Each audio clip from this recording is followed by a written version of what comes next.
జరగలేదన్న విషయం అర్థమవుతా ఉంది అధ్యక్ష. అదేవిధంగా అధ్యక్ష కేసీఆర్ గారి దగ్గర మాట్లాడే ధైర్యం నాకు ఒక్కదానికే ఉంది కాబట్టి అధ్యక్ష ఈ అన్ని అంశాలు నేను ఎప్పటికప్పుడు అడుగుతూ వెళ్ళినా అధ్యక్ష. సరే పర్సనల్గా వారు నాకు తండ్రి పార్టీ అధ్యక్షులు, ఒక రెండు విషయాలు చేసినా ఒక రెండు విషయాలు చేయకపోయినా నడుస్తుంటుంది పార్టీ అన్నప్పుడు ఇంత పెద్ద వ్యవస్థ ఉంటే అనుకోవచ్చు అధ్యక్ష. కానీ కింద ఉండేటటువంటి అనేక వ్యక్తులు కంటిన్యూస్గా దురాకతలు చేస్తుంటే కూడా మరి చూసుకోకపోతే కరెక్ట్ కాదు అధ్యక్ష.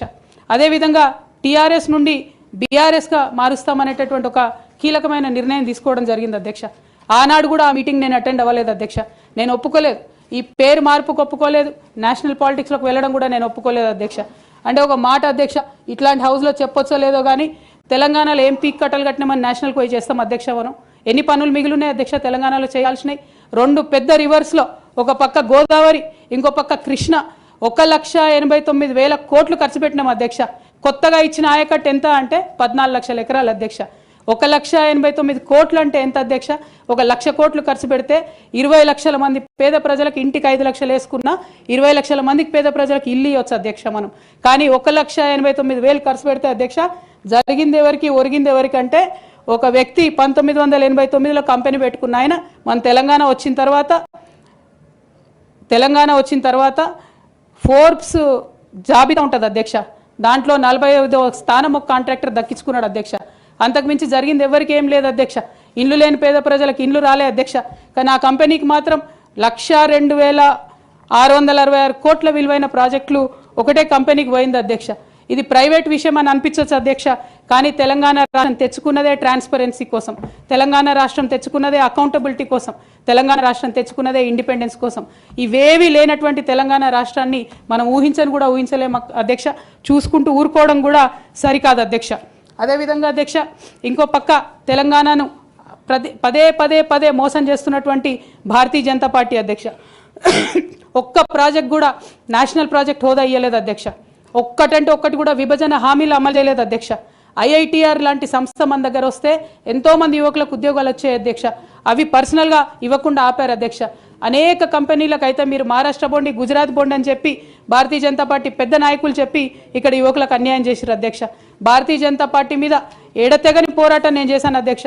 అది పార్లమెంట్లో మాట్లాడడం కావచ్చు, బయట మాట్లాడడం కావచ్చు, అనేక అంశాల మీద కొట్లాడడం కావచ్చు అధ్యక్ష. ఇంత చేస్తే కేసీఆర్ గారి మీద కక్షతో అధ్యక్ష ఆఖరికి నన్ను జైల్లో కూడా పెట్టడం జరిగింది అధ్యక్ష. అయినప్పటికీ ఏనాడు మా పార్టీ నాకు అండగా నిలబడలేదు అధ్యక్ష. 3 సంవత్సరాలు నేను ఒక్కదాన్నే ఈడీతోని సిబిఐతోని అనేక అంశాల్లో కొట్లాడుకున్న తప్పితే ఎక్కడ కూడా పార్టీ అండగా నిలబడలేదు అధ్యక్ష. ఇది ఎందుకు చెప్తా ఉన్నా అంటే అధ్యక్ష, ఒక పార్టీ అంటే ఒక సంఘం అధ్యక్ష. ఒక సంఘం అంటే ఒకే భావజాలంతో కలిసి పనిచేసే వ్యక్తులు అధ్యక్ష. ఒకడు గాయపడి పడిపోతే వాడిని ఎత్తుకొని పోతారు అధ్యక్ష, భుజాల మీద తీసుకొని పోతారు అధ్యక్ష. లేదు నువ్వు మా భావజాలంతో కరెక్ట్గా లేవంటే తీసి ఆనాడే అవతల పడేయాలి అధ్యక్ష.